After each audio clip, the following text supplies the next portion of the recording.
जब जीव मृत्युलोक में जन्म लेता है उस समय उसकी स्मृति शून्य होती है। वह ना तो किसी चीज को जानता है और ना ही किसी को पहचानता है। बच्चा मां के गर्भ से निकलकर जैसे ही बाहर आता है तुरंत ही रोना शुरू कर देता है।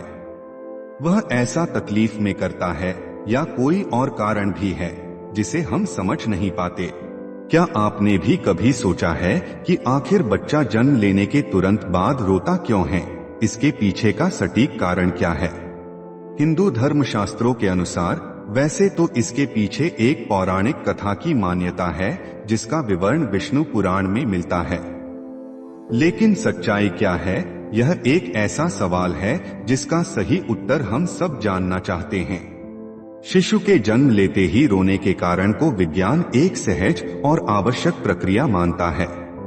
तो दोस्तों आइए इस वीडियो में सबसे पहले हम बच्चे के रोने को लेकर वैज्ञानिक दृष्टिकोण समझते हैं, फिर हिंदू धर्म शास्त्रों में वर्णित उस पौराणिक कथा को जानेंगे जिसका उल्लेख विष्णु पुराण में मिलता है।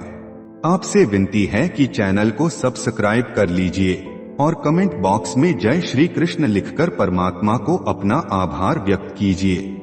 दोस्तों, नए जीवन की प्रक्रिया पुरुष और स्त्री के समागम के साथ शुरू होती है, जिसके फलस्वरूप जीव को एक नए शरीर के रूप में स्त्री के गर्भ में स्थान मिलता है। जब तक बच्चा माता के गर्भ में रहता है तब तक वह सांसारिक दुनिया से अनजान होता है।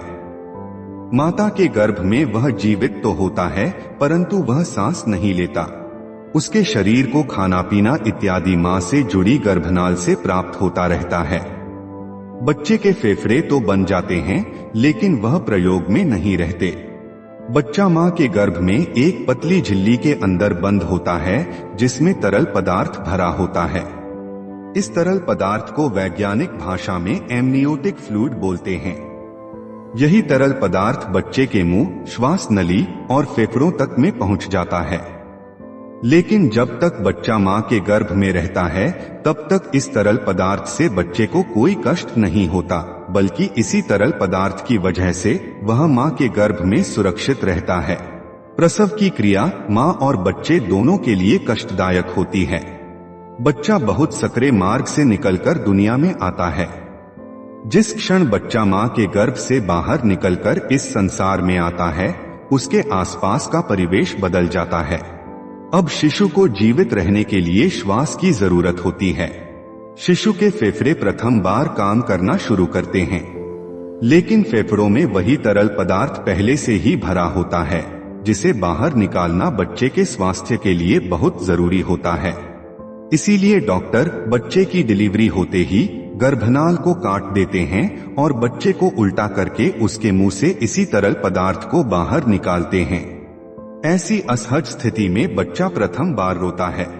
रोने की प्रक्रिया के दौरान बच्चा एक गहरी सांस लेता है जिससे हवा फेफड़े के अंदर प्रवेश करती है और फेफड़े में भरा तरल पदार्थ बाहर निकल जाता है। इसलिए बच्चे का प्रथम बार रोना बच्चे के स्वस्थ होने का संकेत होता है। अगर बच्चा स्वयं से नहीं रोता तो डॉक्टर बच्चे की पीठ पर हल्के हाथ से थपकी लगाकर उसे रुलाने का प्रयास करते हैं, जिससे फेफड़ों में हवा जा सके और तरल पदार्थ बाहर आ सके।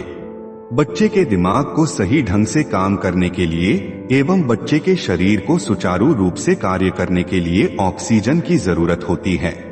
जिन बच्चों के फेफड़े से तरल पदार्थ नहीं निकल पाता उनके फेफड़े में पर्याप्त हवा नहीं पहुंच पाती। ऐसा होना बच्चे के जीवन के लिए खतरा होता है और दिमाग को पर्याप्त ऑक्सीजन न मिल पाने के कारण उन्हें किसी प्रकार की मानसिक बीमारी भी हो सकती है। तो दोस्तों, यह बातें थी विज्ञान की। आइए अब जानते हैं पैदा होते ही बच्चे के रोने को लेकर धर्म ग्रंथों में क्या लिखा है।